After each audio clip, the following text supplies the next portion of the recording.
뭐야?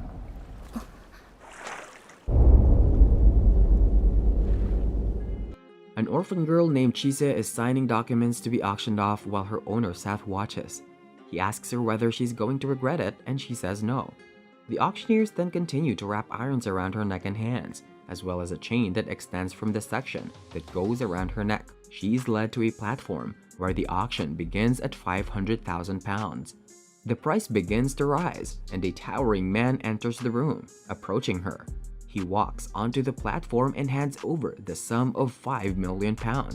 Surprising the audience, a half-beast and half-human looking man introduces himself as Elias and refers to Chise as his dog in a room within the building. He then asks her to close her eyes as he holds her and warns her that she may become dizzy. Thorns grow out of the earth and encircle them. Elias tells Chise to open her eyes as they arrive in a rural area. After that, she inquires as to their location, to which the wizard replies that they are on the outskirts of London, in a rural part of England. Elias bathes Chise because he believes she would be unable to fully clean herself. He departs the bathroom after washing Chise, and fairies enter via the half-opened window. They advise Chise not to refer to them as fairies, but rather as neighbors. When Chise emerges from the toilet, Elias has a meal ready for her and informs her that he will be addressing all of her questions. He explains why he picked her and tells her she would be his apprentice. Chise falls asleep on the bed after Silver shows her the room where she would be staying. One of the fairies awakens Chise up in the middle of the night and persuades her to go on a walk. Elias notices Chise leave the home and remarks that it will serve as a lesson. The fairy brings Chise far away from her house and they arrive at a gateway to a fairyland. She also attempts to encourage her to cross the portal, but Chise resists after recalling Elias informed her she was family. Elias cuddles Chise as the fairies escape. On their journey home, Elias informs her that he intends to marry her. Chise meets and learns more about the monster, known as Silky, before accompanying Elias Ainsworth to London. They both run across Angelica Barley and her familiar. Angelica, unaware of Chise's actual nature as his Lay Becky, teaches Chise magic in both practice and theory. Chise and Elias briefly discuss the apprentice's history on their walk home, before being hailed by a priest at their door. While Chise meets Simon, the priest assigns 3 new missions to Elias, beginning with the dragon's Aeron Island. Chise is kidnapped by an overpowered dragon and its rider as soon as they arrive. We begin with Chise landing in a realm of green and stoned beneath the jaws of a dragon, having been assured by the magician above it that they would be there soon. A quick flashback tells us that this is the dragon's nest in Iceland, and that dragons like mages are on the edge of extinction. The dragons were meant to be docile once the more vicious ones were weeded out, but Chise's kidnapping naturally confuses her on that front. Before Chise is thrown into the ocean and begins to sink, we see an incredible mage of many juvenile dragons rushing.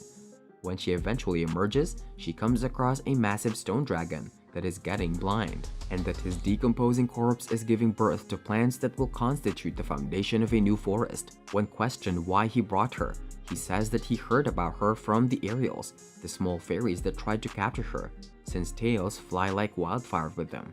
Before informing Elias, he may step out of her shadow. Some things become clear shortly once Elias has some alcohol dry Chise off. The mage's name is Lindel, also known as Echoes, and he is the land's guardian, keeping regular people from venturing into it. He's also known Elias for at least 300 years and is obviously old enough to refer to Elias as a brat. The dragon hatchling then begged Chise to play with them, as if they were puppies. While the adults go off to discuss business, she ultimately wears them out before speaking with a huge dragon, named Nevin again. The hatchlings explain that he will soon change into a tree, and as all Uwolf do when they die. Chise glances around and notices that numerous others have also done so. Dragons, on the other hand, do not fear death in the same way that people do, because they live their lives to the fullest, so that they have no regrets. Chise then gets a flashback to her earlier days, including one in which she was contemplating suicide, which Nevin informs her is lucky because she had been projecting the memories onto him unwittingly. He then does her a favor by showing a memory of him soaring across the countryside, while the parents look on. Nevin's death at this time implies he'll be the last of the old dragons to die, while Chise may be the final generation of magicians. They go on to say that because Chise is a slay Becky, she won't endure 3 years if Elias doesn't educate her effectively. Nevin then advises Chise to keep living before the memory fades, and he thanks her as he transforms into a tree. He hopes that if she needs a wand, she'll build one out of his branches before saying goodbye. Chise is still envious of the tranquil manner in which he departed before collapsing at the end of the episode. Chise awakens in Elias's lap after passing out in the dragon's eyrie and dreaming of a strange girl petting her cat. Just as Matthew walks into the room, Jasper pays Chise and Elias a visit and welcomes them to Ulthar. Once there, the group encounters another cat and the current king of cats before following them to a lake near town, where Chise learns about the town's history before being tossed into the water by an unknown lady. While Chise is at the lake, she is contacted by Mina, who tells the apprentice about her and her husband's plight before being roused up by Elias. They wait until nightfall to prepare Chise for her mission of cleaning the lake with various supplies and an aerial. However, she is interrupted by the lady from earlier and a sorcerer named Renfred, who reveals to Chise her fate as a slay Beggy. Chise is both astonished and stunned by Renfred's statements regarding her impending doom as a slay Beggy, which Alice explains briefly. Renfred tries to get Chise to desert her instructor, but she retaliates, and Chise manages to escape, allowing Elias and the other cats to arrive and defend the slay Beggy. Chise, together with Ariel and Molly, set out to cleanse the lake's stagnation and finds a peering into the memories of people caught in it. They accompany Matthew as they seek the advice of a traveling sorcerer over his wife's health. The sorcerer follows Matthew to his house and inspects Mina. Shortly after, he goes outside with Matthew and predicts that she would die within a few years. Matthew, desperate to rescue his wife, slaughters the neighborhood cats as directed by the sorcerer in the hope of finding a cure. Mina discovers it before being compelled to swallow the cure, which causes her body to disintegrate.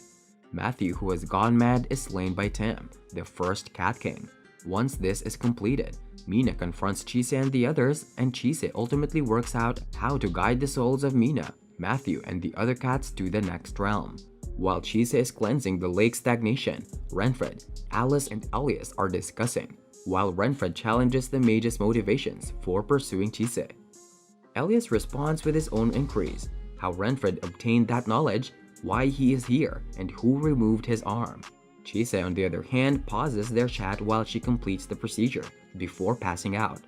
Chise and Elias debate the young apprentice's destiny as the alchemists leave.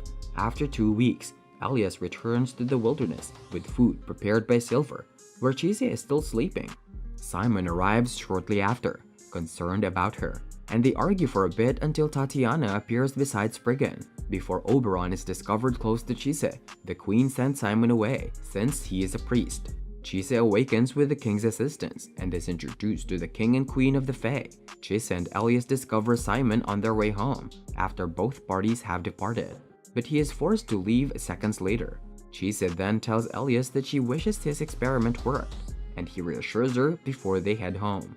When Alice is waiting for her teacher's return, a familiar sorcerer and Renfred are arguing. As for the Ainsworths, Elias begins teaching his new pupil magic seriously after Chise has fully healed from her experience in Ulthar and has learned more about her nature as a slay Beggy. They quickly set off to explore the church's final request, which entails determining whether or not the church Grim or Black Dog is hostile. Chise is left to explore on her own and is ambushed by an evil spirit before being saved by the Black Dog, who misidentifies her as Isabel. Soon after, he loses consciousness and dreams of the lady he previously mentioned.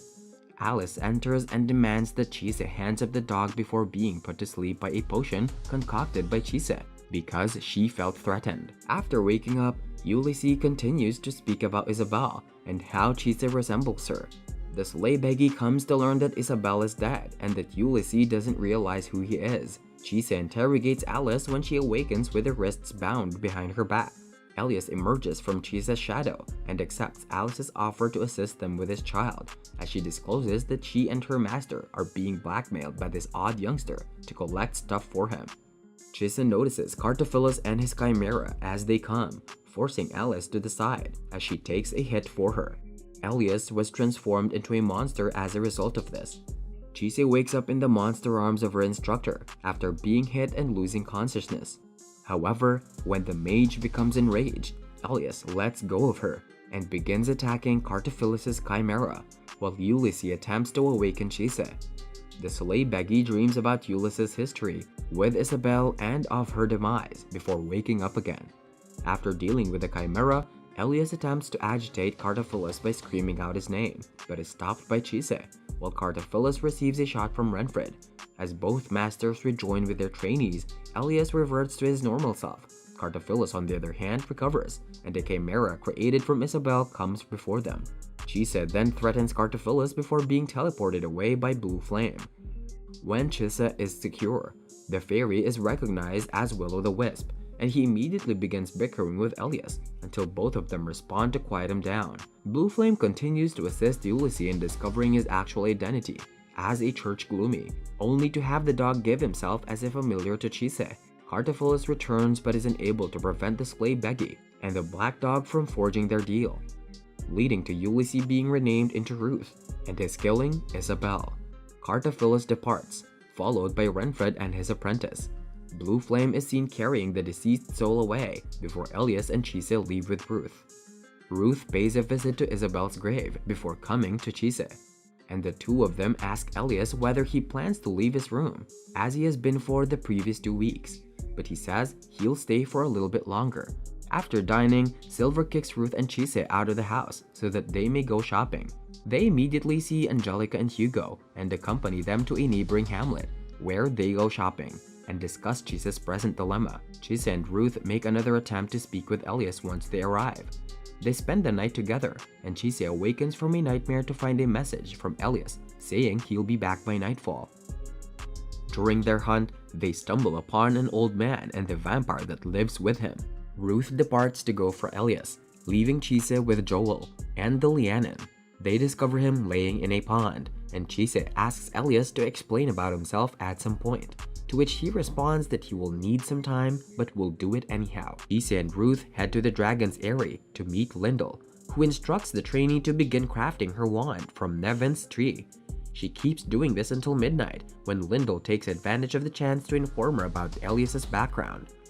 Lyndall tells her about the encounter and how they ended up finding Rahab, Lyndall's teacher. Meanwhile, Adolf Stroud and Renfred from the college approach Elias to talk about Chise's future. Lyndall continues to speak with Chise about his history with Elias, sharing the difficulties they had throughout their years together, as well as a terrible secret about her instructor. The next morning, she is granted the option to resume work on her wand, which she does until dusk once more, while Lyndall departs. When Lyndall returns, he praises Chise's efforts, and then she sings for her, demonstrating his power as a mage, which draws a few dancing elves to the lake. Chise then meets Elias through a water mirror and explains his background as well as her wish to expose her own when she returns. With Chise absent, Elias considers how close he has become to her. Lyndall sings a new spell when Chise has completed carving her wand, merging the wand with magical stones and Chise's hair. Chise has a vision of the spirit realm while holding her wand, where she encounters Uncle Nevin. She explains that her feelings for Elias are troubling her since she has attempted to keep a distance in case he no longer wants her. Nevin tells Chise that he is pleased her mother opted to protect her since she would never have been able to assist others. He advises her to consider what she wants to accomplish with her life. When Chise wakes, she says with a smile that she has something to tell Elias and casts a tremendous spell that causes her to soar back to Elias in the shape of a massive fiery phoenix. Elias smiles as she enters his arms. Their house is warm again. Chise falls asleep from utilizing magic before she can tell him what she wants to say. Chise dreams of a period when her parents were happy and then wakes up joyful for the first time in years. Don't forget to subscribe to my channel to see the next part.